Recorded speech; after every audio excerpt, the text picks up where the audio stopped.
नमस्कार दोस्तों, मेरा नाम है प्रमोद कुमार। फिजिक्स 77 पे आप सभी का स्वागत है। ठीक है, इलेक्ट्रिक डायपोल ये अपने को सीखना है। स्टार्ट करते हैं इलेक्ट्रिक डायपोल। ठीक है, अच्छा ये मैथ्स वाला है क्या? समझते हैं सबसे पहले इलेक्ट्रिक डायपोल होता कौन सी है। देखो दोस्त, क्या है ना, अपन लोग क्या करते हैं, इलेक्ट्रिसिटी बनाते हैं। तो इलेक्ट्रिसिटी बनाने के लिए इलेक्ट्रॉन का मूव होना जरूरी है या फिर चार्ज का मूव करना जरूरी है। और ये चार्ज मूव कैसे करता है, अपन लोग ये वाली बात सीख चुके हैं प्रीवियस वीडियो में। किसी भी इलेक्ट्रिक फील्ड में, इलेक्ट्रिक फील्ड आपने सुना डायलॉग को, क्या बोला? Electric field. तो इलेक्ट्रिक फील्ड होना मस्ट है। किसी भी इलेक्ट्रिक फील्ड में यदि आप इलेक्ट्रॉन को रख दोगे ना, वो दौड़ना चालू कर देता है। किधर? आगे की ओर कि पीछे की ओर? पीछे की ओर। इलेक्ट्रॉन फील्ड के जिस डायरेक्शन में, इलेक्ट्रिक फील्ड का जिधर डायरेक्शन, उसके अपोजिट साइड में इलेक्ट्रॉन दौड़ना चालू करता है। इलेक्ट्रॉन जैसे ही दौड़ना चालू करेगा तो इलेक्ट्रॉन का फ्लो हो गया, फ्लो हो गया तो उसी को इलेक्ट्रिसिटी बोलेंगे और उसका अपन लोग इस्तेमाल करते हैं इलेक्ट्रिसिटी का। अब बात ये है कि ये वाला जो ये है इलेक्ट्रिक फील्ड, उसको बनाता कौन है? ठीक है, अपन लोग एक चीज तो जानते हैं कि पॉजिटिव चार्ज से इलेक्ट्रिक फील्ड बाहर आता है, ठीक है, और निगेटिव चार्ज में इलेक्ट्रिक फील्ड जाता है अंदर की ओर। और एक इलेक्ट्रिक फील्ड पढ़ोगे आगे आने के बाद, इलेक्ट्रोमैग्नेटिक इंडक्शन में इंड्यूस्ड इलेक्ट्रिक फील्ड, वो अनदर थिंग है। अभी उसको इसके साथ कोलैप्स मत कीजिएगा, ठीक है। अच्छा जी, तो यही सीखना अपने को कि मटेरियल के अंदर ऐसा क्या चीज होता है जो रिस्पॉन्सिबल होता है इलेक्ट्रिक फील्ड बनाने के लिए। अपने को ये पता चल जाएगा तो अपन लोग अपने मुताबिक इलेक्ट्रिक फील्ड सप्लाई कर सकते हैं, अपने मुताबिक इलेक्ट्रिक फील्ड को कम कर सकते हैं। ज्यादा इलेक्ट्रिक फील्ड तो इलेक्ट्रॉन पे ज्यादा फोर्स लगेगा, याद है ना, फोर्स बराबर क्या होता है? Q इंटू ई। ज्यादा इलेक्ट्रिक फील्ड तो फोर्स का मान ज्यादा, इस पे ज्यादा फोर्स से कोई खींचेगा तो और रफ्तार से जाएगा ना, ज्यादा रफ्तार से जाएगा तो करंट भी मिलेगा। तो अपना कंट्रोल में आ गया ना करंट। दैट्स वाई अपन लोग जानना चाहते हैं कि इलेक्ट्रिक फील्ड आता कहां से। तो इलेक्ट्रिक फील्ड किसी भी मटेरियल में इलेक्ट्रिक डायपोल की वजह से आता है। इलेक्ट्रिक डायपोल ही रिस्पॉन्सिबल होता है किसी भी मटेरियल में इलेक्ट्रिक फील्ड बनाने के लिए। तो इलेक्ट्रिक डायपोल को और थोड़ा फिजिक्स के नजरिए से समझते हैं। जरा आओ, इलेक्ट्रिक डायपोल होता क्या चीज है कि कुछ नहीं, एक सिस्टम है बेसिकली, एक पॉजिटिव चार्ज और एक नेगेटिव चार्ज का एक सिस्टम है। तो मटेरियल के अंदर कहाँ वो दिखता है? हमें तो नहीं दिखता। आओ जरा दिखाता हूँ आपको। एटम पता है आपको? एटम आपको पता होगा। तो बीच में पॉजिटिव चार्ज रहता है, इतना तो पता ही होगा, है ना। न्यूक्लियस में पॉजिटिव चार्ज रहता है और ये सराउंडिंग में क्या रहता है? इलेक्ट्रॉन घूमते हैं। इलेक्ट्रॉन कैसा चार्ज होता है? निगेटिव चार्ज होता है। मतलब ये तो निगेटिव चार्ज वाले लोग हैं। ओहो, ये पॉजिटिव चार्ज है। एटम तो बहुत छोटा होता है। अब उसके बीच का, इन दोनों के बीच का डिस्टेंस देखो, और भी छोटा हो जाएगा। तो इन्हीं को बोलते हैं अपन लोग इलेक्ट्रिक डायपोल। ये फिजिक्स के नजरिए से है, ठीक है। आप इलेक्ट्रोकेमिस्ट्री पढ़ोगे केमिस्ट्री में, तो वहां पे केमिकल के नजर HCl ऐसे आपको बता दिया जाएगा। HCl, इसको दो टुकड़े कर दो बेटे, इसको दो टुकड़े कर दो मुन्ना, छोटे भाई, इस तरह दो टुकड़ा कर दो आप इसे। तो ये आपका पॉजिटिव हो गया, H ऐसे लिखते, ऐसे लिख देता हूँ, H प्लस हो गया। जब टुकड़े करेंगे तो इसको कोवेलेंट बॉन्ड बनता है, याद है ना। ये Cl-1 हो गया। तो ये अपन लोगों को पॉजिटिव चार्ज किसके वजह से है वो नहीं जानना है फिजिक्स में, बस ये जान लेना है कि पॉजिटिव चार्ज है ये। तो अपन लोग पॉजिटिव चार्ज लिख दे। Cl में नेगेटिव चार्ज होता है तो नेगेटिव लिख दे। लो, फिर से ये वाला फोटो बन गया। और ये तो कमाल हो गया। और ये वाला केमिकल अपन लोग बैटरी में इस्तेमाल करते हैं और बैटरी करंट देता है, याद है ना। तो वहां पे भी जरूर डायपोल बन रहा होगा। तो यहाँ पे डायपोल ये वाला बन गया और इधर वाला डायपोल एटम के अंदर। तो दो दो तरीके, नजरिया है सेम, बस डायपोल जैसा बिहेव करेगा बिल्कुल दोनों, है ना। देखने का नजरिया अलग अलग है। तो डायपोल अपने को समझ में आ गया क्या चीज होता है। एक छोटा सा सिस्टम होता है जिसमें एक पॉजिटिव चार्ज होता है, एक नेगेटिव चार्ज होता है। वही वाला चीज है अपने पास इलेक्ट्रिक डायपोल। और इलेक्ट्रिक डायपोल क्या करता है? रिस्पॉन्सिबल होता है इलेक्ट्रिक फील्ड बनाने के लिए। फिर तो मटेरियल के अंदर करोड़ों एटम है, तो क्या करोड़ों डायपोल होंगे? बोलेंगे हाँ, करोड़ों डायपोल होंगे। तो सब कोई मिला के क्या इलेक्ट्रिक फील्ड बनाता है? बोलेंगे यस, सारे लोग मिला के इलेक्ट्रिक डायपोल बनाते हैं। तो क्या सारे लोगों को स्टडी करेंगे? नहीं, बिल्कुल नहीं। सारे लोगों को अपने स्टडी नहीं करना है। तो फिर कैसे स्टडी करेंगे इसका स्ट्रेंथ कैसे पता करेंगे कि एगो कितना? तो अपन लोग एगो को पढ़ लेंगे और बाकी लोगों का नेट निकाल देंगे। नेट वाला कंसेप्ट अपन लोग जानते हैं, तो नेट वाला कैसे निकाल लेंगे? वो वाला कंसेप्ट अपन लोगों को नहीं पढ़ना, हायर एजुकेशन में पढ़ना है, बड़े वाले क्लास में। अपने को पता कर लेना है कि अभी एक इलेक्ट्रिक डायपोल से इलेक्ट्रिक फील्ड क्या होता है, ये सब अपने को पता करना, ठीक है। तो सबसे पहले अपन लोग अभी देखेंगे कि इलेक्ट्रिक डायपोल का डिफिनेशन, इलेक्ट्रिक डायपोल से क्या सवाल पूछ सकता है आपका, वगैरह वगैरह सारी बातें आपको समझा दी अपन ने, ठीक है जी। आ जाओ आप। तो पहली बात है तो इसी चीज को आप लिख लो इलेक्ट्रिक डायपोल होता क्या चीज है? It is a vector quantity. अच्छा मैं लिख दूं? हाँ चलो मैं लिख देता हूं, इलेक्ट्रिक डायपोल, इलेक्ट्रिक डायपोल ये है क्या चीज? It is a vector quantity. पहली बात तो ये क्या है, it is a vector quantity है, ठीक है। दूसरे नंबर पे क्या है ये, इसका इसका डिफिनेशन लिख लो दूसरे नंबर पे, है ना। When two opposite charges, two opposite charge placed at very small distance, then this system is called electric dipole. उसी सिस्टम का अपन लोग क्या बोलेंगे, इलेक्ट्रिक डायपोल। सिस्टम को तो बोलती है इलेक्ट्रिक डायपोल, लेकिन उस सिस्टम में स्ट्रेंथ कितनी होगी, ताकत कितनी होगी, तो वो अपन लोग उस वाली क्वांटिटी को बोलते हैं इलेक्ट्रिक डायपोल मोमेंट, या डायपोल मोमेंट भी बोल देते हैं, ठीक है। तो अपन लोग लिखते हैं strength of electric dipole is called electric dipole. जल्दी जल्दी लिख रहा हूँ क्योंकि अपने पास टाइम नहीं है, एग्जाम नजदीक आ रहा है, तो 16 चैप्टर है, सभी को खत्म करना है, ठीक है। तो ये पीडीएफ मिल जाएगा, आप वहां से पढ़ सकते हो। Electric dipole moment, electric dipole moment. अच्छा इसको किस चीज से डिनोट करते हैं, इलेक्ट्रिक डायपोल पी बार से डिनोट करते हैं। तो स्ट्रेंथ पता चल गया, तो मैथमेटिकल फॉर्म ऑफ स्ट्रेंथ, इस स्ट्रेंथ का मैथमेटिकल फॉर्म क्या होगा। मान लेते हैं ये पॉजिटिव चार्ज है, ये नेगेटिव चार्ज क्यू है, और ये आपका पॉजिटिव चार्ज है। अच्छा एक चीज तो अपन ने लिखा है नहीं, when two opposite equal charge, यहाँ पे इक्वल कर दो आप, ये जरूरी है, दोनों में क्या होना चाहिए, इक्वल चार्ज होना चाहिए, ठीक है, ठीक है ना, याद है ना। जितना पॉजिटिव चार्ज होता है एटम के अंदर उतना ही नेगेटिव चार्ज होता है, तभी स्टेबल होता है, नहीं होता है तो फिर वहां से अपन लोगों का कंसेप्ट चालू हो जाता है इलेक्ट्रॉन लॉस, इलेक्ट्रॉन गेन करने की, ताकि वो स्टेबल कंडीशन में पहुंच जाए, है ना। तो वहां से भी आप समझ सकते हो, इस सिस्टम में तो पॉजिटिव, ये दोनों तो बराबर चार्ज ही होते हैं, दैट्स व्हाई। चलो जी, अब इनका डायरेक्शन, क्योंकि वेक्टर क्वांटिटी है तो इसका डायरेक्शन कहां से कहां होगा, वो निगेटिव से पॉजिटिव चार्ज की ओर होगा। कहां से कहां होगा, निगेटिव से पॉजिटिव चार्ज की ओर होगा।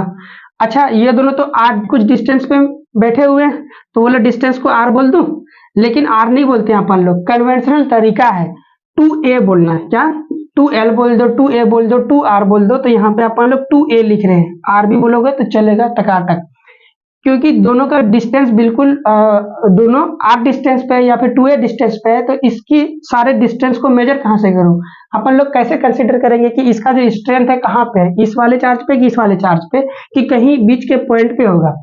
तो इन दोनों का जो स्ट्रेंथ है वो लगभग बीच वाले पॉइंट पे होता है, बिल्कुल इसी वाले बीच वाले पॉइंट पे, इसको बोलते हैं सेंट्रल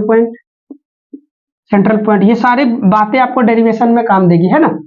अच्छा जी, डायरेक्शन अपने को पता चल गया, नेगेटिव चार्ज से पॉजिटिव चार्ज की ओर होता है, वेक्टर क्वांटिटी है तो।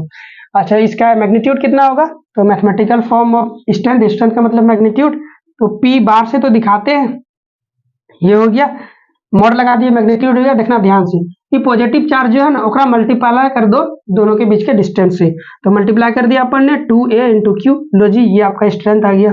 ओके, अब आपको जब भी इलेक्ट्रिक डायपोल बोला जाएगा, इलेक्ट्रिक डायपोल मोमेंट बोला जाएगा, तो ये वाला खट से याद आ जाना चाहिए, दोनों के बीच का डिस्टेंस पॉजिटिव चार्ज का मल्टीप्लिकेशन, दोनों के बीच का डिस्टेंस पॉजिटिव चार्ज का मल्टीप्लिकेशन, ठीक है। अच्छा जी, इतना बात आपको समझ में आ गया होगा, और साथ में ये फोटो भी आना चाहिए। इलेक्ट्रिक डायपोल मतलब देखो जी, ये पॉजिटिव चार्ज, ये नेगेटिव चार्ज, बताओ ये डायपोल है कि नहीं, हाँ मस्त टकाटक। डायरेक्शन बताओ इधर से इधर, ये आपका नेगेटिव चार्ज, ये पॉजिटिव चार्ज, बताओ डायरेक्शन बताओ आपका, इधर से इधर, चाहे इधर रहे तो ये पॉजिटिव ये नेगेटिव, इसका डायरेक्शन बताओ आप कहाँ है, नेगेटिव से पॉजिटिव, है ना। चलो ये छोटी छोटी खटखट दिमाग में आपका बात आना चाहिए। इतनी सारी चीजें हैं डायपोल के बारे में। स्क्रीनशॉट लेना चाहते हो तो ले सकते हो आप। चलो 1 2 3 डन। अब आपसे सवाल पूछेगा कि इलेक्ट्रिक डायपोल के वजह से उसका इलेक्ट्रिक फील्ड कितना होता है अलग अलग पॉइंट पे। ठीक है, क्या क्या पूछेगा आपका, पहले समझ लेते हैं पॉइंट क्या क्या होते हैं। ये आपका माइनस, ये आपका प्लस चार्ज। जिस एक्सिस पे ये दोनों रखा हुआ है, यही वो एक्स एक्सिस पे रखा हुआ है, तो इस पॉइंट को अपन लोग बोलेंगे, इस लाइन वाले सारे पॉइंट को बोलेंगे एक्सियल पॉइंट। इधर की और आगे बढ़ जाओ, एक्सिस तो और भी होता है ना, इधर भी हो रहा होगा, है ना, बहुत लंबा एक्सिस होता है। तो ये सारे जितने भी पॉइंट है, यहाँ पे यहाँ पे यहाँ पे यहाँ पे, तो ये सारे पॉइंट आपका क्या कहलाएंगे, एक्सियल पॉइंट कहलाएंगे। तो आपसे सवाल 5 नंबर में पूछ देगा डायरेक्ट कि इलेक्ट्रिक डायपोल की वजह से इस एक्सिस पे या एक्सियल पॉइंट पे इलेक्ट्रिक फील्ड कितना होता है या पोटेंशियल एनर्जी कितना होता है। 2 सवाल आपका हो गया। अब इस एक्सिस के परपेंडिकुलर कोई भी पॉइंट ले लो, तो यहाँ भी होगा, यहाँ भी होगा, यहाँ भी, ये सारे क्या हो जाएंगे, परपेंडिकुलर हो जाएंगे। तो इस परपेंडिकुलर पॉइंट पे भी आपसे पूछता है कि इस डायपोल की वजह से पहले तो इस पॉइंट को बोलते हैं इक्वेटोरियल। ठीक है, इक्वेटोरियल पॉइंट बोलते हैं। तो इक्वेटोरियल पॉइंट पे भी कितना इलेक्ट्रिक फील्ड होता है ये भी आपसे पूछता है, तो लॉन्ग क्वेश्चन में 5 मार्क्स में। ठीक है, तो ये दोनों डेरिवेशन आपको यहाँ पे नहीं बताऊंगा, कहाँ पे मिलेगा आपको, डेरिवेशन वाला एक अलग से प्लेलिस्ट है, वहां से जाके चेकआउट कर लेना। उसमें ना मतलब अलग अलग जो 5 मार्क्स क्वेश्चन के लिए रिस्पॉन्सिबल है, वो सारे क्वेश्चंस का डेरिवेशन वहां पे आपको मिल जाएगा इजीली, है ना। मैंने सोच समझ के प्लेलिस्ट को बनाया, आप एक बार चेक कर लेना वहां पे, यहाँ टाइम अपन लोग बचाते हैं। ठीक है, तो ये दोनों सवाल आपका लॉन्ग क्वेश्चन में आता है, जरूर देखना, आपको प्लेलिस्ट में मिल जाएगा आपको। ठीक है, अभी अपन लोग नेक्स्ट चलते हैं। हाँ जी, behaviour of dipole in uniform electric field. अब ये क्या चीज है, इसको समझते हैं जरा। आओ इसको इरेज कर देता हूं, यहां से भी आपका डायरेक्ट ऑब्जेक्टिव क्वेश्चन आता है, इसको समझ गए थे।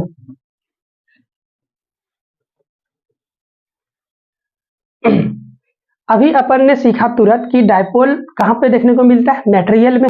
तो दुनिया में बहुत सारे मटेरियल है, कि सारे मटेरियल में, सारे मटेरियल में डायपोल होते होंगे। तो जिस तार से करंट जाता है उस तार में भी इलेक्ट्रिक डायपोल होगा, बोलेंगे हाँ ऑफकोर्स होगा। और ये तो क्या डायपोल मूव करते हैं, यहां से यहां जाते हैं या घूमते रहते हैं, ये सवाल है। कैसे, आओ जरा चेक करते हैं। सवाल ये है कि सारे मटेरियल के अंदर यदि डायपोल होता है, तो जिस तार से अपन लोग करंट फॉलो करवा रहे हैं उस करंट में भी डायपोल होगा। क्यों करंट को बार बार मैं ला रहा हूं, क्योंकि करंट ही तो अपने जिंदगी में यूज होने वाला है। और यदि करंट किसके वजह से डिस्टर्ब हो रहा है, किसके वजह से क्रिएट हो रहा है, कितना करंट जा रहा है, वो सारे अपने को पता नहीं होगा, तो करंट पे कंट्रोल भी नहीं होगा। अनकंट्रोल चीजें इंसान के लिए नुकसानदेह होता है, तभी तो उसको यूज कर सकते हैं, दैट्स वाई। अच्छा ये बात समझ में आ गया। अभी जिस तार से करंट जा रहा है, मान के चलो ये वाला वो तार है। अब सोच के देखो लॉजिकली आपका दिमाग क्या करता है, जितना करंट यहां से भेजेंगे क्या उतना ही करंट यहाँ पे आपको मिलता है। मान लिया गाइस बोकारो पावर प्लांट में आपने क्या किया, बिजली को बनाया, करंट को क्रिएट किया और आप दुमका में इसको सप्लाई कर दिए। तो क्या जितना करंट यहां से भेजेंगे उतना करंट यहां पहुंचता है? नहीं, ऐसा कभी नहीं होता है। वैसे आप अपने घरों में भी देखे होंगे, गांवों में भी आप देखे होंगे कि ये ट्रांसफार्मर है आपका, ट्रांसफार्मर के नजदीक वाला जो घर है उसके सामने वाला बल्ब देखना ज्यादा ग्लो कर रहा होगा, गांव में या ज्यादातर देखने को मिलता होगा। या ट्रांसफार्मर के जस्ट पास वाला बल्ब ज्यादा ग्लो कर रहा है, मतलब ज्यादा चमक रहा होगा। और जैसे गांव यहाँ से आपका चालू हो गया, ये वाला पहला घर, मान लेते 60 गांव घर का गांव है मेरा, तो ये आखिरी गांव हो गया और आखिरी घर हो गया। गाइस यहाँ पे भी एक बाहर बल्ब लगा हुआ है, तो कभी आप नोटिस करना कि यहाँ वाला जो बल्ब जल रहा होगा ना वो ज्यादा ग्लो कर रहा होगा, ज्यादा चमक रहा होगा। और गांव में सबसे आखिरी घर में जो बिजली गया होगा इसमें कम ग्लो कर रहा होगा। ऐसा क्यों? क्योंकि इस ट्रांसफार्मर से तार बिछा के जब यहाँ लाइन ला रहे थे आप इस तरह से, तो जितना आपने भेजा उतना पहुंचा ही नहीं, कुछ लॉस हो गया। यहाँ तो डायरेक्टली आपको दिख रहा है, लॉस इसलिए हो गया क्योंकि इन घरों में इस्तेमाल होते हुए जा रहा है तो कम होते हुए करंट जा रहा है, ये तो डायरेक्टली आपको दिख गया। ठीक है, लेकिन इस केस में भी ऐसा होता है। इधर देखो, कोई घर नहीं है यहाँ पे, बोकारो से दुमका, फिर यहाँ पे आपका सब स्टेशन होगा, फिर गाँव में बिजली पहुंचता होगा, ऐसा। तो यहाँ तो कोई डिस्टरबेंस नहीं है, फिर भी जितना अपन लोग यहाँ भेजते हैं ना, आई इनिशियल बोल दो इसको, तो ये फाइनल के बराबर नहीं होता है, नॉट इक्वल टू, मतलब गड़बड़ है। ये बीच में कुछ तो ऐसा हो रहा होगा जो करंट को डिस्टर्ब कर रहा है गाइस, ठीक है। तो करंट को डिस्टर्ब करने वाला अपन लोग यहाँ पे जानते हैं मटेरियल के अंदर कि भाई बहुत सारे करोड़ों करोड़ों यहाँ पे आपका पॉजिटिव चार्ज और नेगेटिव चार्ज है एटम पर। तो गाइस यहाँ पे अंदर में एक डायपोल बन रहा है, दिख रहा है आपको, डायपोल, यहाँ पे प्लस यहाँ पे माइनस, करोड़ों एटम होंगे ना, एटम में डायपोल बन रहे हैं। तो यही वो डायपोल है जो जरूर करंट को खा जाता होगा हल्का। कैसे खाता है उसी चीज को अपने को सीखना है, बिहेवियर ऑफ। अच्छा, करंट मूव करता है कब? जब इलेक्ट्रिक फील्ड में होगा। तो जैसे ही इस तार के अंदर इलेक्ट्रिक फील्ड होता है तार के अंदर, तो इलेक्ट्रिक फील्ड ये रहा, और इसके अंदर में ये सारे डायपोल हैं। अब ये इसको छुपा लूं चारों तरफ से तो कल यही चीज दिखाई देगा आपको, देखो छुपा लूं, तो इसीलिए दुनिया वाला बोलता है कि behaviour of dipole in external electric field, है ना। वही कंसेप्ट अपने को सीखना है। समझ में आ गया? करंट क्यों कम जा रहा है वो समझेंगे अपन लोग। करंट किसके वजह से जा रहा है? आपका इलेक्ट्रिक फील्ड की वजह से जा रहा है, फ्लो ऑफ इलेक्ट्रॉन है इलेक्ट्रिक फील्ड के कारण, ठीक है। अब लेकिन जितना यहाँ सप्लाई दे रहे हो उतना पहुंच नहीं रहा है, गड़बड़ है। तो बीच में कौन बैठे हो? डायपोल। ये करंट को खा जाता होगा। कैसे खाता है आओ जरा देखते हैं, उसी को बोलते हैं behaviour of dipole in electric field, ठीक है। डायरेक्ट क्वेश्चन इससे पे पूछेगा, आ जाओ समझते हैं इसको।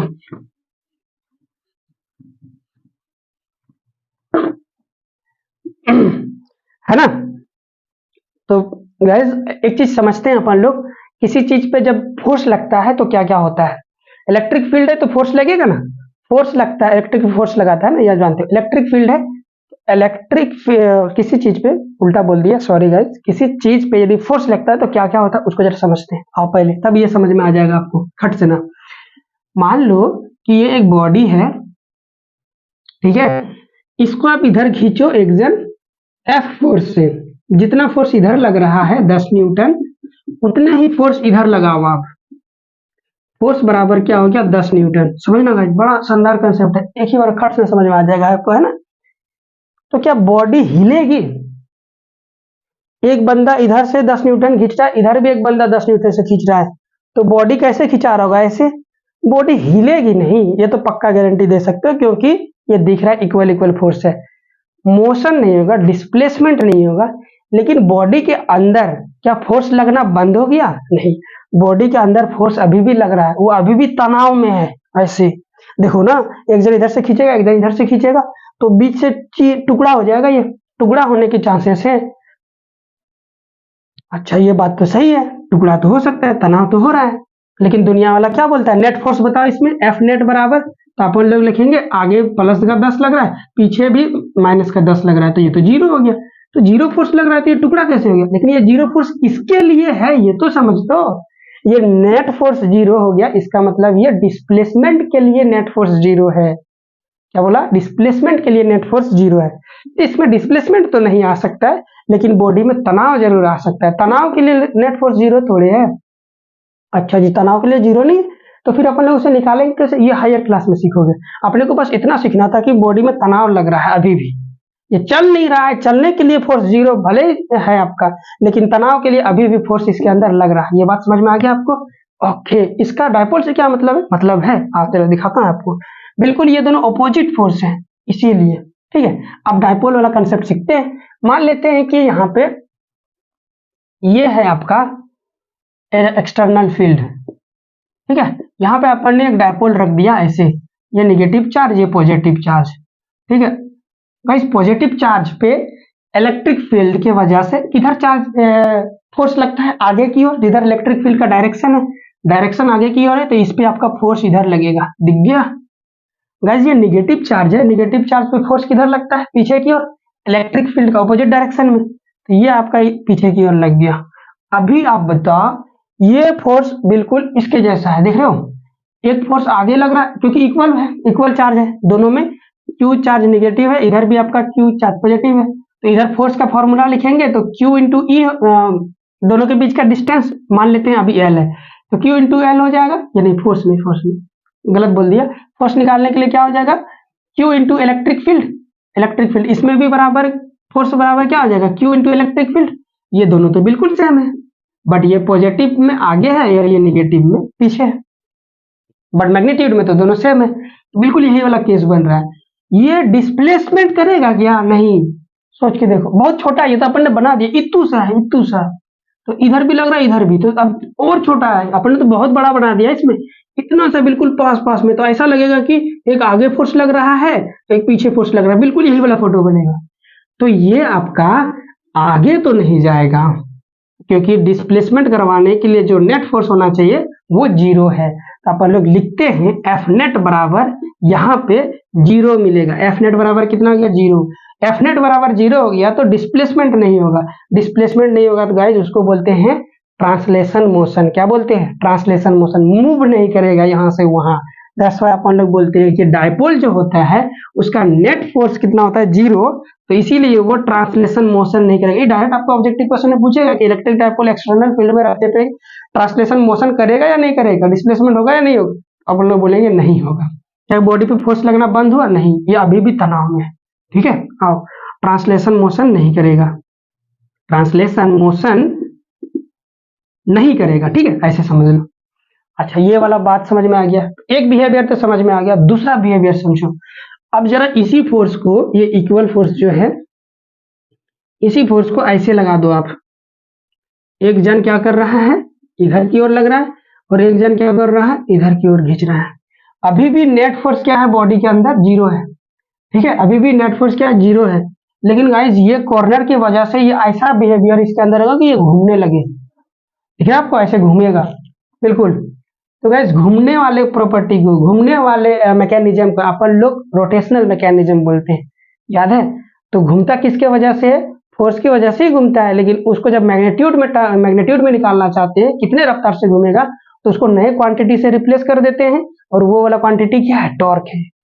तो अपन लोग ट्रांसलेशन मोशन के लिए कौन जिम्मेवार होता है, फोर्स, और घुमाने के लिए कौन रिस्पॉन्सिबल होता है, टॉर्क होता है। तो गाइस यहाँ आप देख के बताओ, क्या ये बॉडी रुकी हुई तो रहेगी, लेकिन क्या घूमेगी क्या, हाँ बिल्कुल घूमेगी। ये देख के लगता है, कहाँ से घूमेगी, जिस पॉइंट से ये घूमती है उसी पॉइंट को एक्सिस ऑफ रोटेशन बोलते हैं। ये वाला ऐसे घूमने लगेगा, तो गाइस ये बॉडी घूमेगी पक्का, इसीलिए टॉर्क को टी से रिप्रेजेंट करते हैं, ये नॉट इक्वल टू 0 होगा।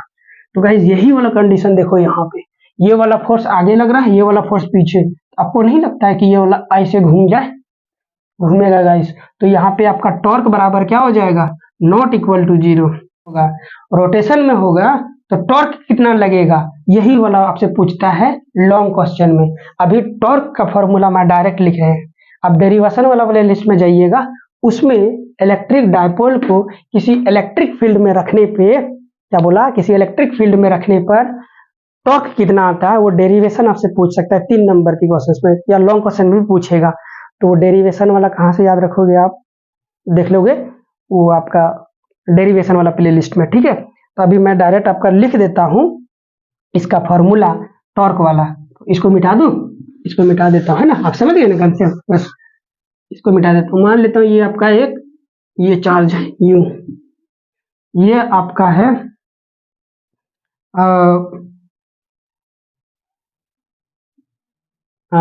प्लस चार्ज, ये आपका नेगेटिव चार्ज।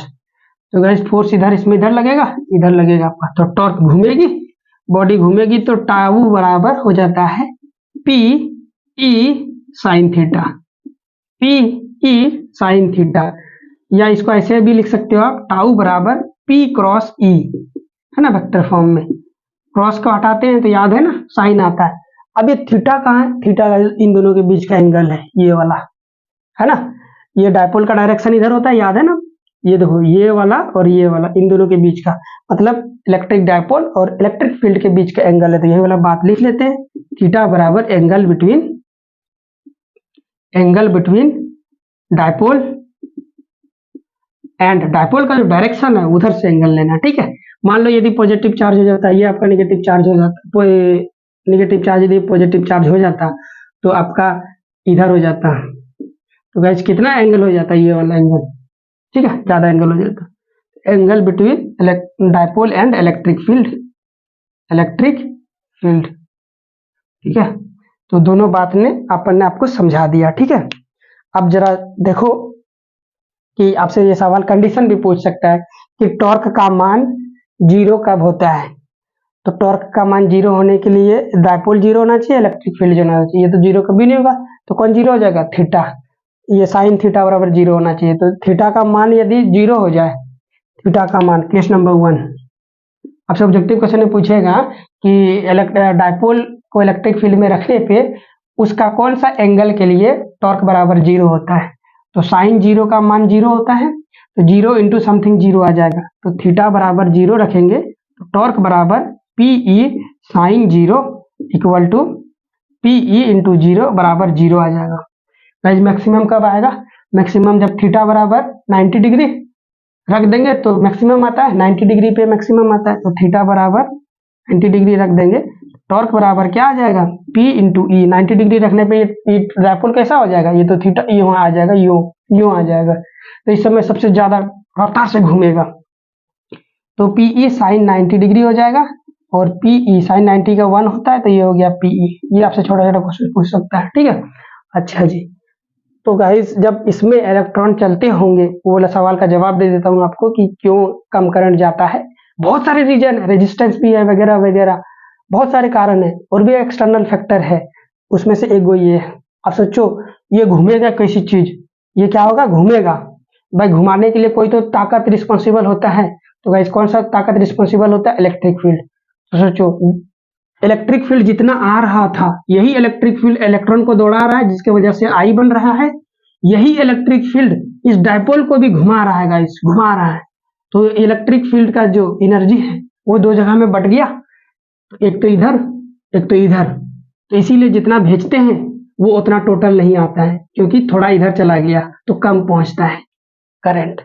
अपन लोग क्या चाहेंगे कि गाइस ये वाला थोड़ा कम हो जाए तो ज्यादा करंट पहुंचेगा। ये हायर क्लास में सीखेंगे। अपने को सारे कंसेप्ट समझ में आ गया, इलेक्ट्रिक डायपोल क्या होता है, ये सारे। ये प्रूफ में पूछता है लॉन्ग क्वेश्चन में, ये टाउ बराबर पीई साइन थीटा कहाँ से आया, वो डेरिवेशन 16 चैप्टर में अब देख लोगे, ठीक है। अभी गाइज आपसे और एक सवाल पूछता है, क्या पूछता है कि ये जो टाउ बराबर जीरो है ना, इसको बोलते हैं अनस्टेबल इक्विलिब्रियम। क्या बोलते हैं इसको, अनस्टेबल इक्विलिब्रियम, ठीक है। और ये तो मैक्सिमम वाला केस है, थीटा बराबर ये मैक्सिमम वाला केस है। और एक केस आपको याद रखना है, जब थीटा बराबर क्या हो जाए 180 डिग्री, टाउ बराबर P E sine 180 degree. Sine 180 degree का मान होता है माइनस, सॉरी जीरो, कितना होता है, जीरो। पीई ये मान जीरो हो गया, तो ये अगेन क्या हो गया आपका जीरो। लेकिन इस समय टाउ का मान दो बार जीरो हो रहा है। देखो एक बार कहाँ, थीटा का मान जीरो रखने पे, एक बार कहाँ हो रहा है, थीटा का मान 80 डिग्री रखने पे। तो दोनों में अंतर क्या है, दोनों में डायरेक्शन का अंतर है, ठीक है। बोला डायरेक्शन कहाँ समझाऊं आपको, इसको मिटा देता हूँ, यहाँ समझा देता हूँ आपको। गाइस 0 डिग्री वाला में डायपोल का जो डायरेक्शन होता है वो आगे की ओर होता है, इधर, ठीक है। गाइस यदि यही चीज 180 डिग्री से घूम जाए तो ये वाला डायरेक्शन इधर आ जाएगा, याद है ना। 180 डिग्री यहीं से तो हम आपने मान लिया इलेक्ट्रिक फील्ड है, तो यहाँ से ये एंगल कितना हो गया, 0 डिग्री, थीटा बराबर 0 डिग्री, ठीक है। और ये पूरा घूम जाए तो एंगल कितना हो जाएगा ऐसे। तो ये घूमने का मतलब हो गया, ये घूम के प्लस वाला इधर आ जाए, माइनस वाला पीछे चला जाए, आ गया ऐसे। तो कहीं आप एंगल जरा देखो तो कितना हो गया 180 डिग्री, 180 डिग्री में भी जीरो, तो दो मान आ जाता है। तो ये वाला डायरेक्शन को जब थीटा बराबर 0 आ जाता है, उस समय हम लोग बोलते हैं स्टेबल इक्विलिब्रियम। ये नाम याद करना है आपको, डायरेक्ट क्वेश्चन में पूछेगा। जब थीटा बराबर 180 डिग्री हो जाता है तो उसको बोलते हैं अनस्टेबल इक्विलिब्रियम। याद रखोगे ना, पक्का प्रॉमिस। चलो जी, ये दोनों बातें आपको याद रखना, ऑब्जेक्टिव क्वेश्चन में डायरेक्ट पूछेगा आपसे। और ये मैक्सिमम कब होता है, पीई बराबर, ठीक है जी। चलो चलो चलो,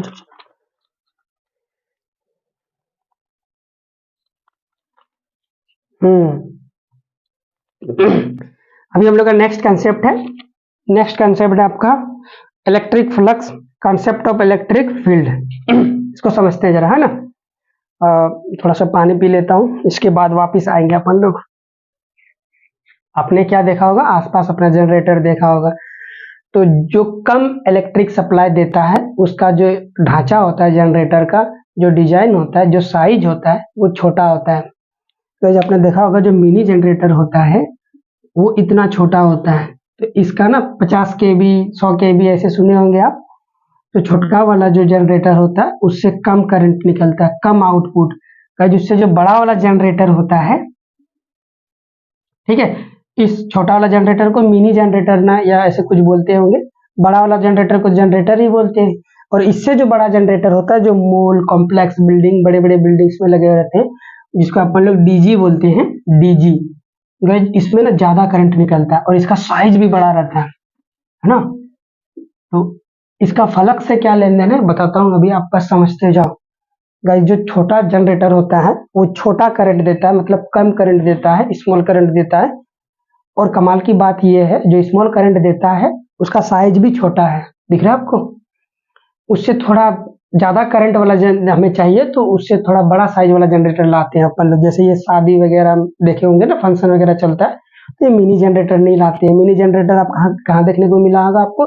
आप छोटा मोटा स्टूडियो में देखे होंगे, और जहाँ पे फोटो स्टेट वगैरह वगैरह चलता है, उस फोटो स्टेट कॉपी दुकान ये सब में आपको देखने को मिल गया होगा ये, ठीक है।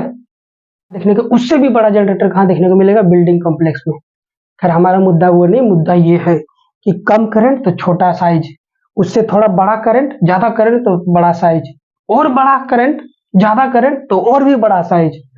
तो गाइस ये बिल्डिंग को सप्लाई देता है। सोचो पूरा स्टेट को, डिस्ट्रिक्ट को सप्लाई देना हो तो कितना बड़ा जनरेटर चाहिए, बहुत बड़ा जनरेटर चाहिए।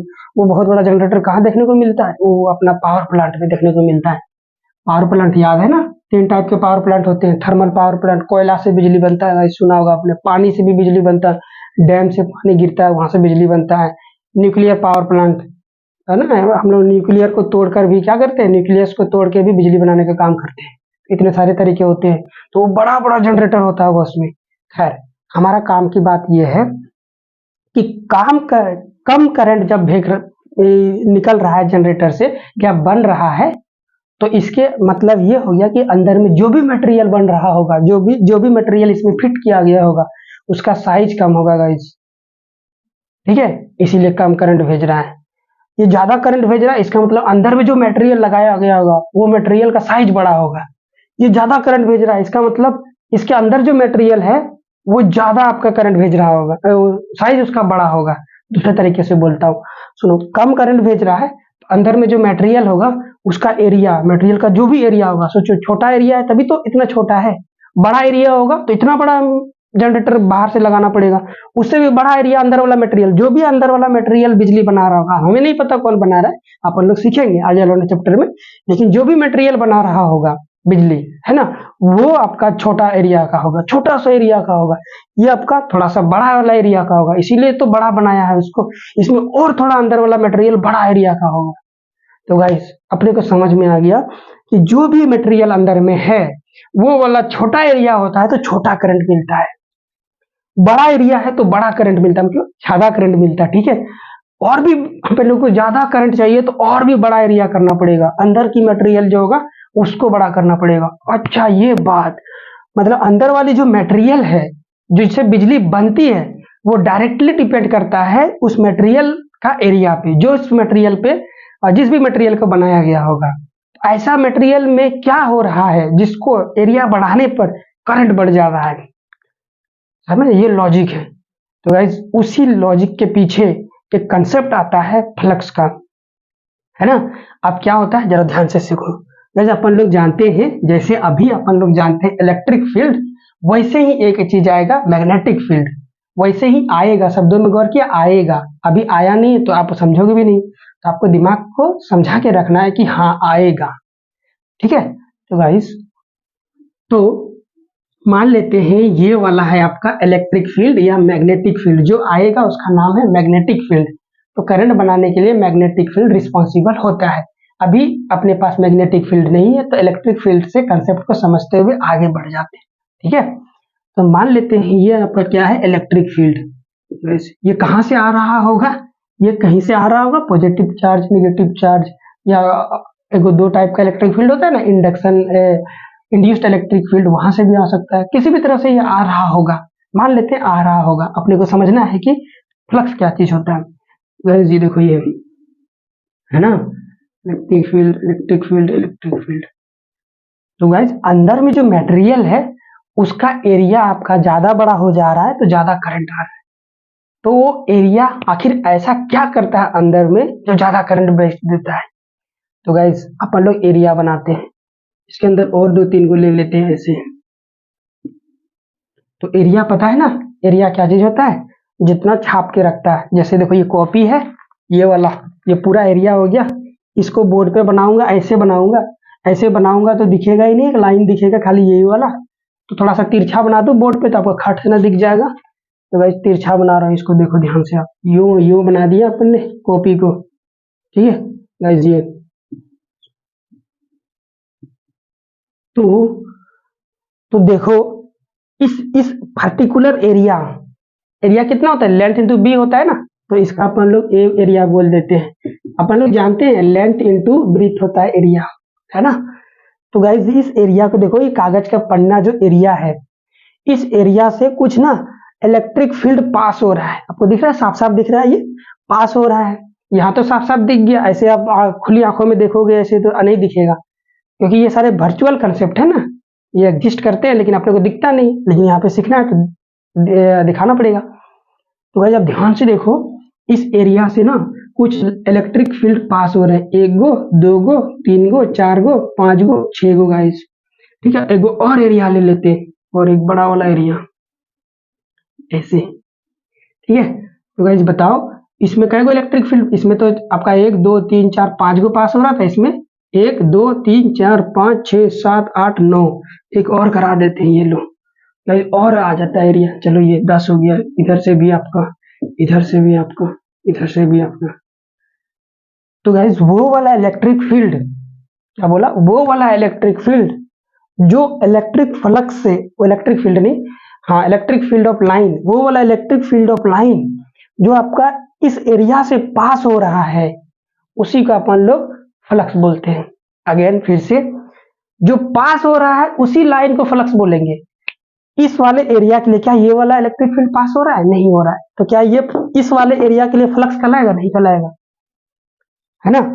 तो इसमें आपका कै गो इलेक्ट्रिक फील्ड पास हो रहा है? 1 गो 2 गो 3 गो 4 गो 5 गो 6 गो, 6 गो हो गया, 6 गो हो गया। तो गाइस ये सारे इलेक्ट्रिक फील्ड आपका फ्लक्स कहलाएंगे, ठीक है। इधर की ओर आओ, इधर गिनो, 1 2 3 4 5 6 7 8 9 10 11। तो इस वाला एरिया के लिए, इस वाला पेज के लिए, पढ़ने के लिए, है ना, सीट के लिए, इसको सीट बोलते हैं, है ना, सीट, फिजिक्स में क्या बोलेंगे? सीट बोलेंगे। इस वाले सीट के लिए गाइस ज्यादा इलेक्ट्रिक फील्ड है, मतलब ज्यादा फ्लक्स है। इस वाले सीट के लिए कम इलेक्ट्रिक फील्ड है, इसका मतलब कम फ्लक्स है। तो करंट से इसका क्या मतलब है गाइस? ज्यादा फ्लक्स है तो ज्यादा करंट। तो ज्यादा फ्लक्स हम लोग को पास कराने के लिए अपने को क्या लेना पड़ेगा? ज्यादा बड़ा एरिया। सोच के देखो, यदि अपन लोग को और भी ज्यादा करंट चाहिए तो अपन लोग और बड़ा लेंगे, ऐसा ही होता है फिजिक्स में, ठीक है, इसको आप तो याद रखना है। तो और बड़ा एरिया लेंगे, इसीलिए ज्यादा करंट के लिए अपन लोग अंदर में जो मटेरियल लग रहा है उसका एरिया बड़ा होता है, इसीलिए बड़ा उसका साइज होता है, ठीक है। और कम एरिया वाला में कम करंट आता है, तो इसीलिए उसका साइज भी जनरेटर का कम होता है। अच्छा, फ्लक्स रिस्पॉन्सिबल होता है करंट के लिए? बोले हाँ, ये इलेक्ट्रिक फील्ड के वजह से जो फ्लक्स आता है वो रिस्पॉन्सिबल होता है कि नहीं? वो नहीं होता है। फिर कौन होता है? मैग्नेटिक फील्ड होता है। मैग्नेटिक फील्ड अपन ने पढ़ा नहीं है ना, इसीलिए इलेक्ट्रिक फील्ड लेके समझाया आपको, बस समझाया अंडरस्टैंडिंग पर्पस के लिए। एग्जैक्टली होता कैसे है वो अपन लोग मैग्नेटिक फील्ड सीखने के बाद एक टॉपिक अगर जनरेटर को, वहां पे एकदम सीखेंगे। क्या आपको फ्लक्स समझ में आया? यस। क्या होता है? Number of electric field line passing through the area, किसी एरिया से पास होने वाले number of electric field lines को ही अपन लोग क्या बोलते हैं? फ्लक्स बोलते हैं। क्या बोलते हैं? फ्लक्स बोलते हैं। गाइस ये वाला फ्लक्स का कंसेप्ट किसने दिया था? उसका नाम है गॉस। क्या है? Sir Gauss. तो गॉस ने इलेक्ट्रिक फ्लक्स का कंसेप्ट दिया था। क्या कंसेप्ट आपको समझ में आया? हाँ जी। एक चीज मैंने आपके दिमाग में बैठा दिया है ना चैप्टर चालू होने से पहले ही, कि एरिया ज्यादा बड़ा तो फ्लक्स भी ज्यादा, एरिया छोटा तो फ्लक्स भी कम। ओके, ये बात अपने को समझ में गया। फ्लक्स रिस्पॉन्सिबल होता है बिजली बनाने के लिए। जितना ज्यादा फ्लक्स पास होगा उतना ज्यादा करंट होगा। ठीक है, ठीक है, इतना धीरे धीरे अपन लोग समझते जा रहे हैं। अब अपन लोग इसीलिए, क्योंकि ये कैसा किसके वजह से फ्लक्स है, इलेक्ट्रिक फील्ड ऑफ लाइन पास हो रहा है तो इलेक्ट्रिक फ्लक्स बोलेंगे गाइस। उसी तरह हूबहू है इसके जैसा ही एक मैग्नेटिक फील्ड ऑफ लाइन आएगा, यदि वो पास होगा तो उसे अपन लोग बोलेंगे मैग्नेटिक फ्लक्स बोलेंगे। तो गाइस फ्लक्स कितने कितने दो टाइप के हो गए, इलेक्ट्रिक फील्ड के वजह से इलेक्ट्रिक फ्लक्स, मैग्नेटिक फील्ड की वजह से मैग्नेटिक फ्लक्स। तो अभी अपन लोग सीखते हैं इलेक्ट्रिक फ्लक्स, ठीक है। तो टाइटल डालेंगे यहाँ पे इलेक्ट्रिक फ्लक्स का। तो फटाफट से सभी पॉइंट को लिख लेते हैं, क्या क्या चीज है। डायरेक्टली आपसे ऑब्जेक्टिव क्वेश्चन पूछेगा जो, तो वो तो अपन लोग बात करेंगे ही। उससे पहले यदि 2 मार्क्स का 3 मार्क्स का इसका डेफिनेशन पूछ लेगा, और इसका एप्लीकेशन वाला पार्ट जो है इलेक्ट्रिक फ्लक्स का, वो आपका लॉन्ग क्वेश्चन में पूछेगा ना, 5 मार्क्स के क्वेश्चन में वहां से पूछता है सवाल। तो कैसे पूछेगा देखते हैं अभी अपन लोग। सबसे पहले यदि 2 मार्क्स का क्वेश्चन पूछेगा तो इसका डेफिनेशन पूछ सकता है। तो सबसे पहला पॉइंट है आपका, it is scalar quantity. Scalar quantity, ठीक है। ये कैसा क्वांटिटी है, स्केलर क्वांटिटी है। और ये जो होता है ना, it is defined for any area, कोई सा भी एरिया हो, ये आपका डिफाइन है किसी भी एरिया के लिए, ठीक है। और तीसरे पॉइंट पे अपन लोग लिखते हैं इसका डिफिनेशन वाला पार्ट। डिफिनेशन क्या है इसका, total number of electric field lines, total number of electric field of line passing through the surface, passing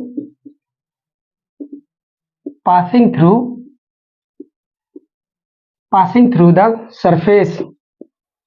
याद है ना, सीट का वो सरफेस था, है ना, surface is called electric flux,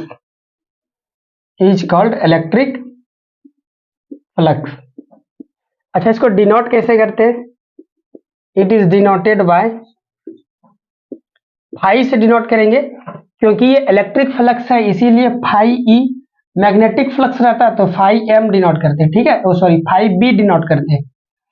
magnetic field को बी से डिनोट करते हैं, ना कि एम से। खैर वो अपनी बात है। इसका मैथमेटिकल रूप देख लेते हैं अपन लोग, मैथमेटिकल फॉर्म है ना। ये अमाउंट में कितना होगा, तो अमाउंट में देखिए फाई ई, तो इसको डिनोट करते हैं, इसका इंटीग्रेशन होता है, क्लोज इंटीग्रेशन इसको बोलते हैं, इंटीग्रेशन ई डॉट डी ए, ठीक है। ये इसका मैथमेटिकल एक्सप्रेशन है। इंटीग्रेट करना मतलब जोड़ना है आपको, घबराइए नहीं। इसका क्या मतलब है अपन लोग क्वेश्चंस देखेंगे तो समझ में आ जाएगा। काम की बात क्या है, यहाँ पे ई आपका क्या है, इलेक्ट्रिक फील्ड, ठीक है। और ए क्या है आपका, एरिया वेक्टर है, एरिया वेक्टर। एक आपने नाम सुना, एक नया एरिया तो है ही है अभी जो अपन ने बात करा, लेकिन ये कैसा वाला है, वेक्टर है। तो गाइस मैग्नीट्यूड तो अपन लोग जानते हैं, एल इंटू ब्रीथ कर देंगे तो अपना एरिया आ जाएगा, एरिया का मैग्नीट्यूड।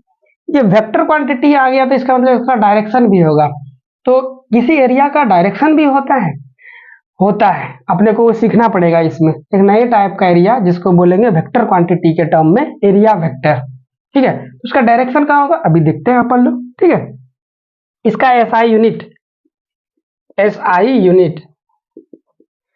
यूनिट होता है न्यूटन मीटर स्क्वायर पर coulomb, newton metre square. Directly objective question में पूछेगा आपका कि फ्लक्स का एसआई यूनिट क्या होता है, या तो वोल्ट मीटर भी बोलते हैं इसको, वोल्ट मीटर। ये जितना ज्यादा ये इंपॉर्टेंट नहीं उतना ये इंपॉर्टेंट है, दोनों ही इंपॉर्टेंट है ना, अपने अपने जगह पे दोनों इंपॉर्टेंट है, ये ऑब्जेक्टिव पॉइंट। अब अपन लोग सीखते हैं ये जो एरिया है, ये एरिया वेक्टर जो है आपका कैसा है, जो एरिया है वो वेक्टर क्वांटिटी है, तो उसका डायरेक्शन अपने को जानना पड़ेगा। तो आओ 2-4 एरिया लेते हैं और पता करते हैं इसकी डायरेक्शन को कहां से कैसे कैसे मेजर करते हैं अपन लोग, ठीक है। आइए स्क्रीनशॉट लोगे इसका, चलो फटाफट स्क्रीनशॉट लो, 1 2 3 डन। गाइस अभी अपन लोग देखते हैं एरिया वेक्टर। तो किसी भी तरह का अपन लोग एरिया ले सकते हैं, चाहे वो क्लोज हो चाहे खोखला हो, तब भी अपना एरिया होगा। अभी अपन लोग इधर देखे थे ना, किसी भी टाइप का एरिया लेंगे वो हमारा काम करेगा फ्लक्स पास होने के लिए। अभी अपन लोगों ने समझा कि जो अपन लोग एरिया ले रहे हैं वो एरिया एक सीट था, जिस एग्जाम्पल के थ्रू समझे वो सीट था। मान के चलो ये अपना वो मान लेते हैं रिंग है, रिंग रहेगा तो बीच से तो खाली रहेगा, क्या हो गया खाली हो गया, बीच से रिंग है ना, खाली हो गया, ये वाला रिंग ऐसा समझ लो तो खाली है। तो ये इससे यदि इलेक्ट्रिक फील्ड पास होगा तो क्या इससे भी अपन लोग फ्लक्स डिफाइन कर सकते हैं? हाँ। सीट वाला में क्या था, सीट वाला में तो पूरा लबालब भरा हुआ था, पूरा पेज ही पेज हर जगह था, उसमें भी फ्लक्स तो डिफाइंड हो गया। समझ में आ गया? क्या रिंग से भी फ्लक्स डिफाइंड होगा? बोले हाँ। एरिया घेर लिया ना, घेरने से मतलब है बस एरिया घिरा तो अपन लोग फ्लक्स डिफाइन कर देंगे। तो रिंग का एरिया कितना होता है? रिंग तो भाई गोल है, गोल गोल वाला एरिया का अपन लोग जानते हैं पाई आर स्क्वायर, है ना, सर्कल का रूप से। अच्छा ऐसा वाला एरिया रहेगा तो ये वाला देखो, ये सर्कुलर एरिया है, यहां से पास करेगा, ये खोखला वाला है, ठीक है, अंदर में सीट नहीं है, ये खोखला है बिल्कुल ऐसा। जनरेटर में हम लोग ऐसे ही बनाएंगे वो। तो क्या ये भी फ्लक्स आपका बनाएगा? हाँ बनाएगा। तो मान लेते हैं ये लेंथ एल है, ये बी है, तो एरिया बराबर कितना हो जाएगा? ए एल इंटू बी, ठीक है। ये तो रिंग शेप का है तो सिमेट्रिकल इस सबको बोलते हैं, सिमेट्रिकल एरिया, कि जिसका आप फॉर्मूला पहले से जानते हैं, है ना। चलो जी इतना पता चल गया आपको। अब आते हैं एरिया का डायरेक्शन पे। तो एरिया का डायरेक्शन जो होता है वो हमेशा परपेंडिकुलर टू द सरफेस होता है। क्या होता है? Perpendicular to the surface. क्या होता है? Perpendicular to the surface. मान लेते हैं कि अपन ने एक ये देखो, ये पूरा बोर्ड ले लो, तो पूरा बोर्ड को समझ सकते हैं, या फिर इस बोर्ड में छोटा सा अपन लोग पेपर बना लेते हैं, जैसे ये रहा, ठीक है।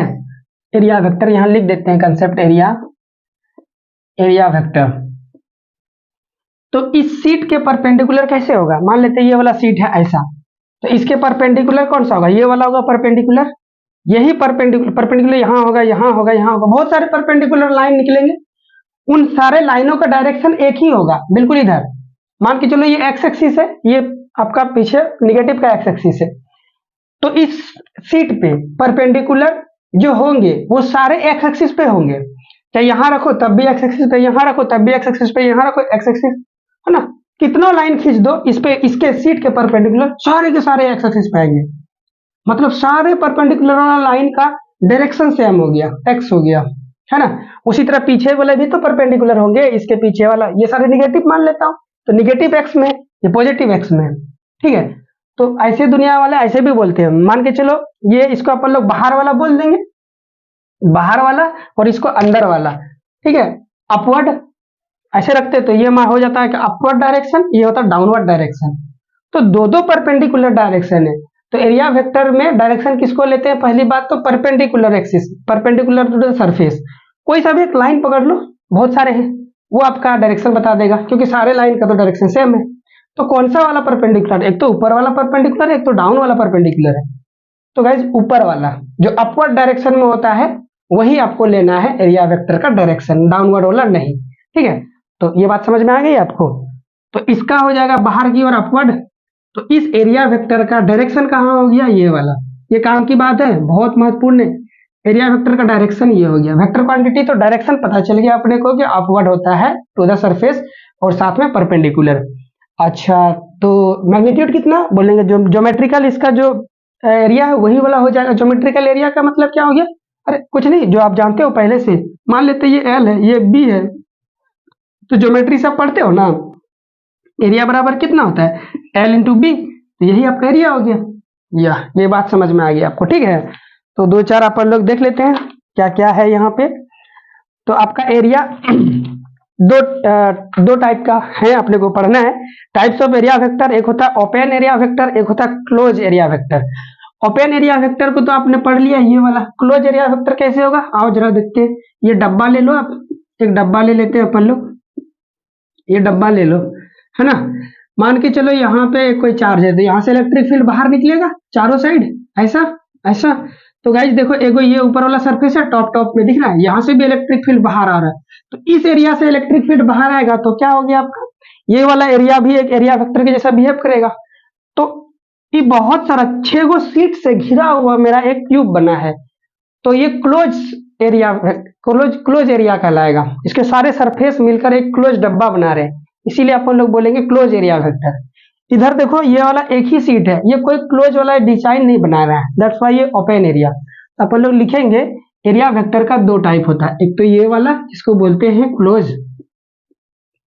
क्लोज्ड एरिया वेक्टर, ठीक है, एरिया वेक्टर, और एक तो ये वाला होगा जो है आपका open area vector, open area vector. बस ऐसे ही आप लिख देना, ठीक है।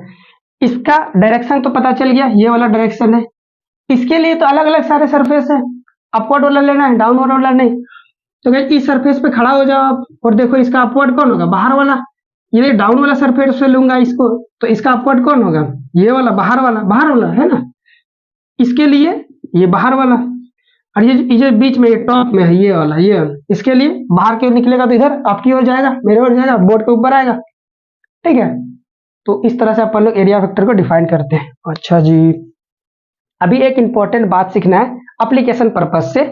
ये वाली बात समझ में आ गई, एरिया वेक्टर का कंसेप्ट आपको समझा लिया। गॉस लॉ बराबर क्या होता है, फाई बराबर क्या होता है, फाई बराबर होता है इंटीग्रेशन ई डॉट ई, क्या होता है, E dot A, E dot A, E dot A. 3-4 बार पढ़ोगे याद हो जाएगा।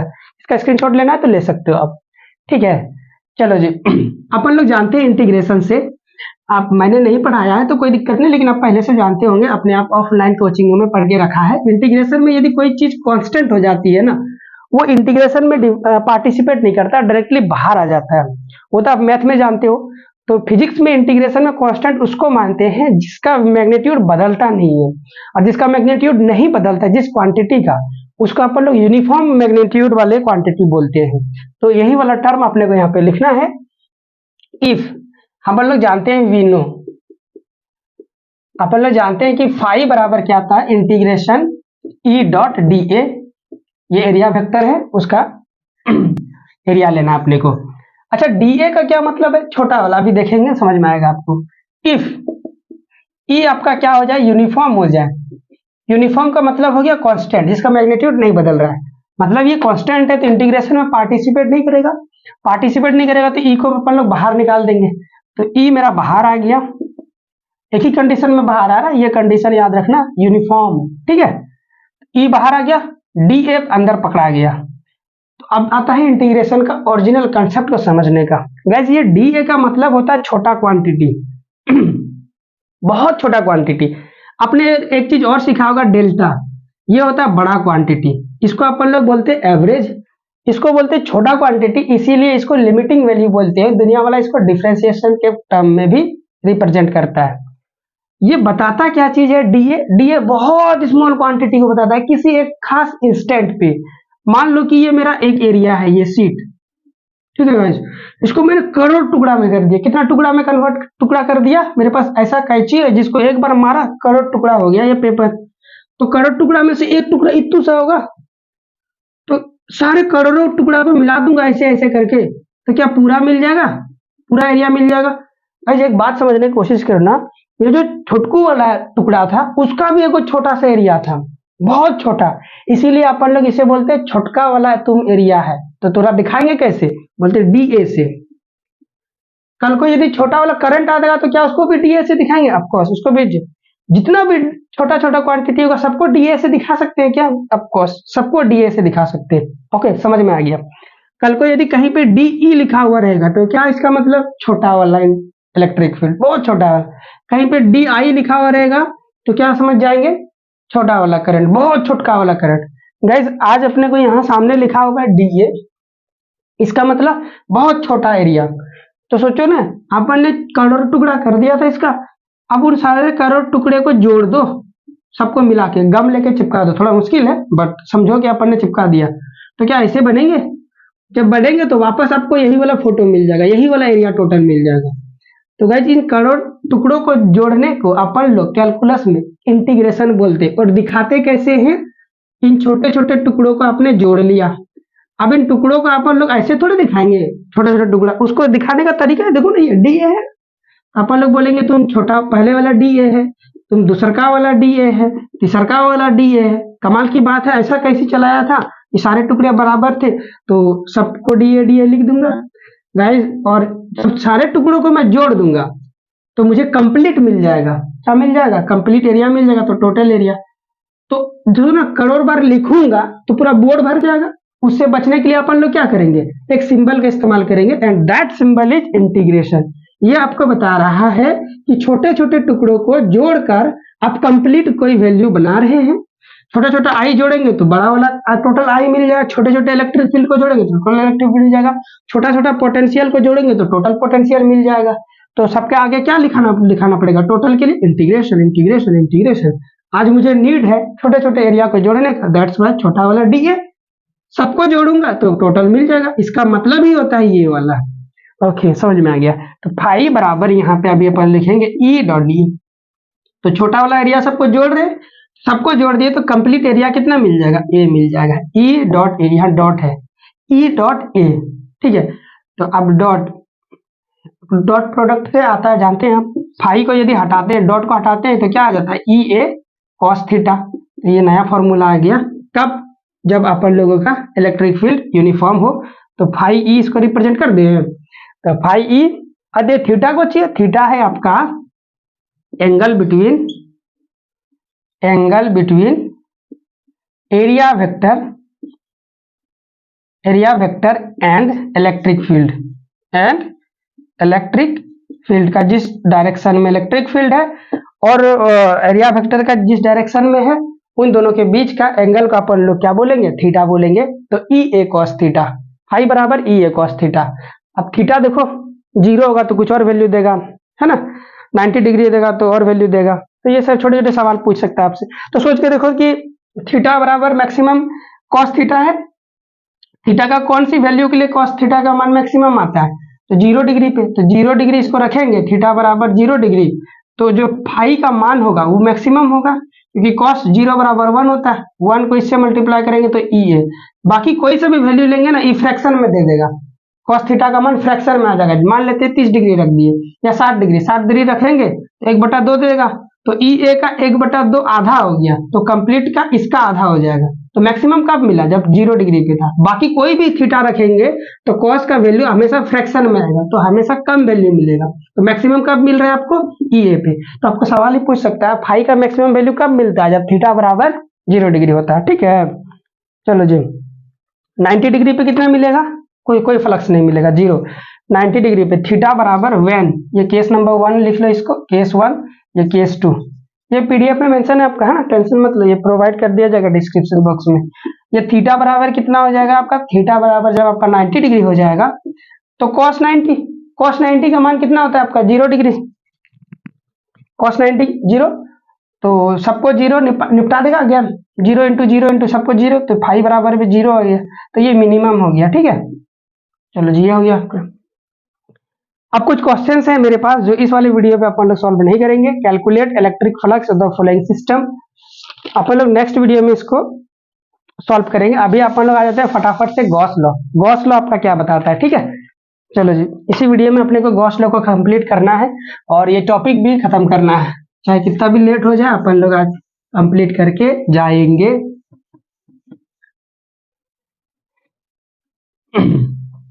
थोड़ा सा न्यूमेरिकल कर ले क्या, देख ले तो नहीं, रहने देते हैं, है ना। अभी देखते हैं गॉस लॉ आपका क्या बताता है। तो गॉस लॉ के कुछ पॉइंट हैं जो आपको साइड में इधर दिख रहा होगा, आप वहां से देख लो और समझते जाओ। Gauss law is valid for point charge.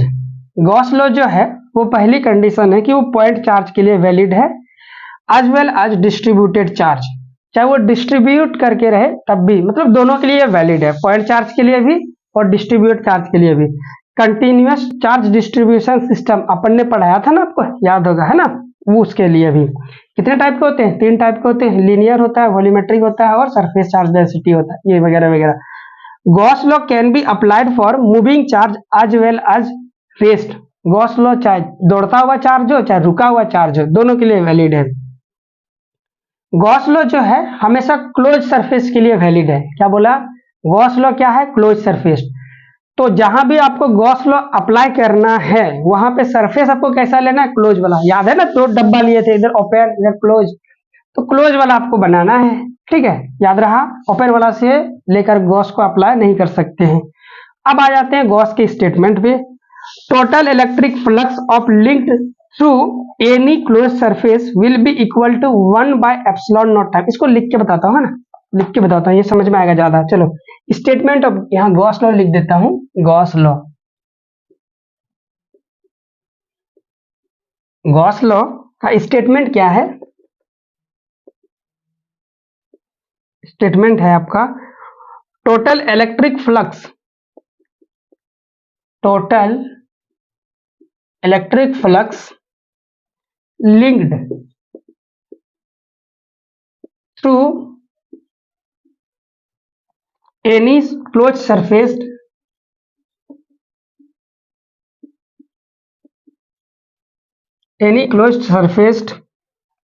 will be equal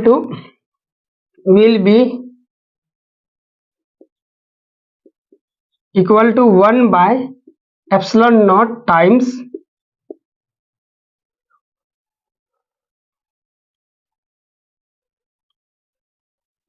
the net charge enclosed by that surface। ठीक है।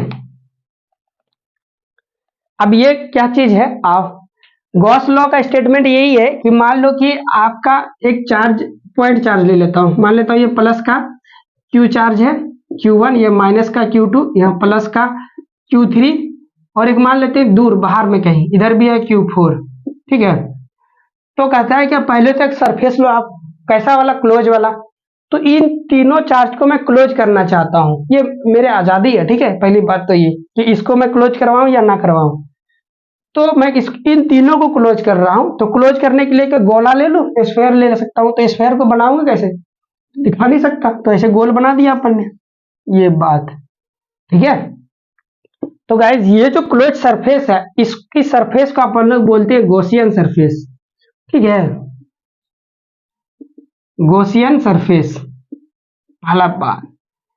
अब गॉस का स्टेटमेंट ये है कि जो इलेक्ट्रिक फ्लक्स होता है फाई ई, मैथमेटिकल फॉर्म यहां से लिख रहे हैं, यहाँ टाइटल भी आप दे सकते हो, मैथमेटिकल फॉर्म, मैथमेटिकल फॉर्म। तो यहाँ पे फाई ई जो है वो कहता है जितना आपने जो गॉस सरफेस लिया है, उस सरफेस के अंदर में जितना चार्ज है सबको जोड़ दो, जोड़ने के बाद उसको एप्सिलॉन से डिवाइड कर दो, जो भी क्वांटिटी आएगी वही फ्लक्स कहलाएगी। क्या बोला?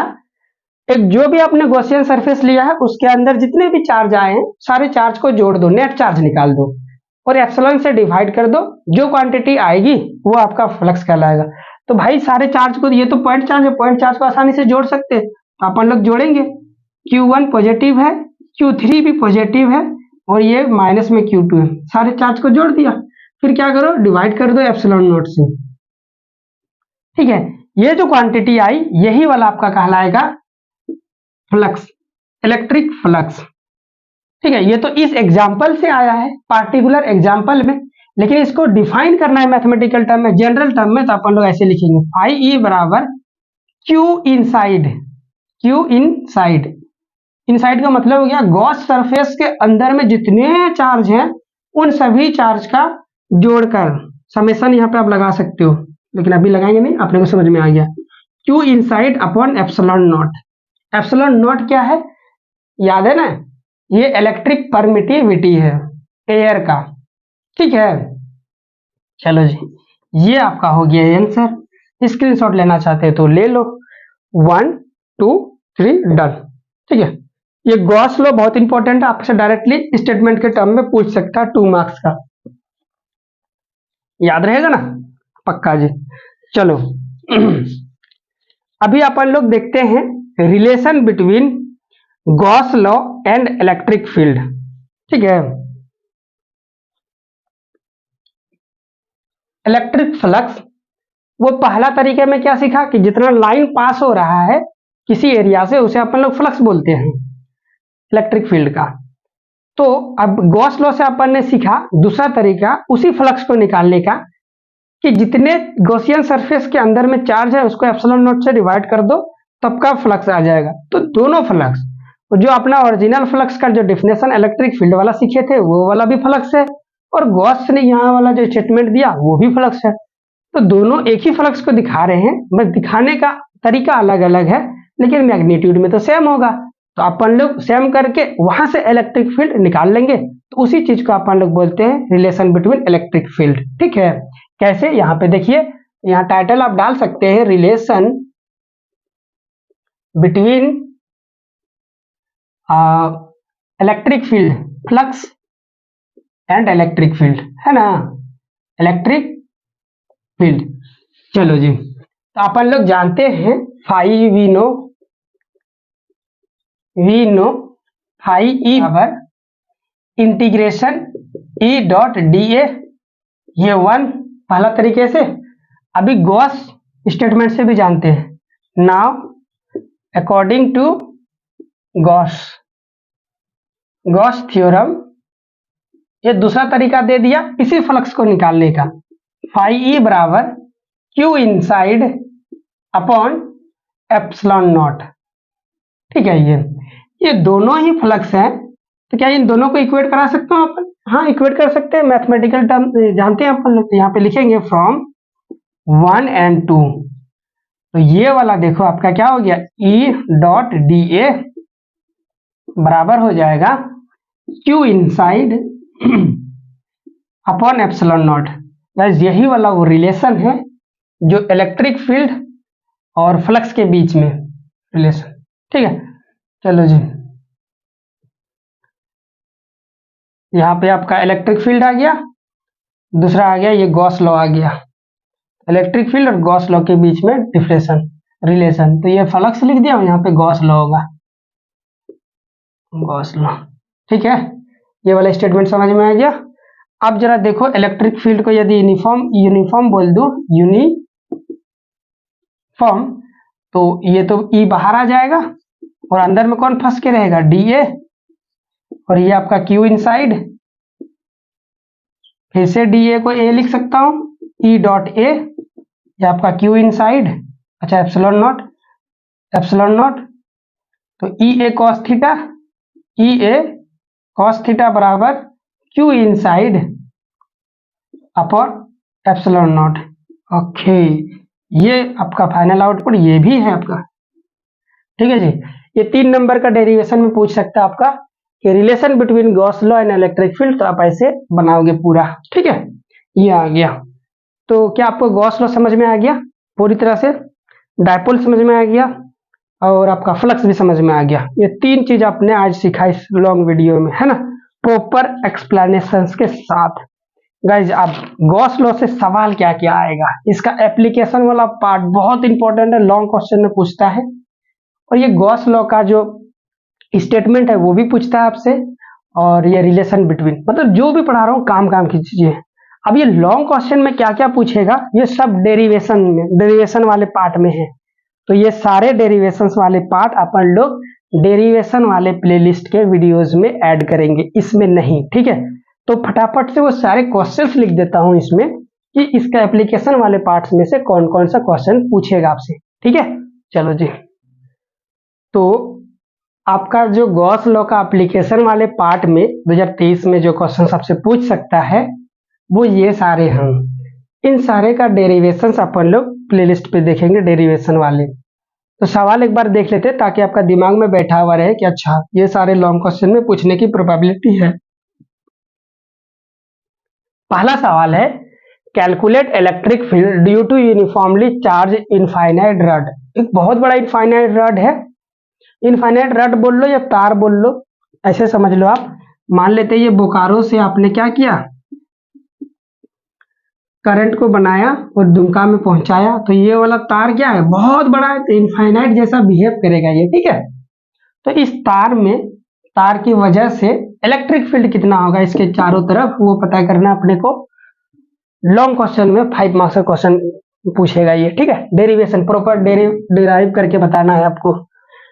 Calculate electric field due to uniformly charge infinite plane sheet. Guys, battery में क्या रहता है, सीट रहता है। देखिए बैटरी में, आपने बैटरी देखा होगा ना, बैटरी खोल के देखना बैटरी, इसमें ऐसा सीट रहता है ऐसे, ठीक है, ऐसे रहता है।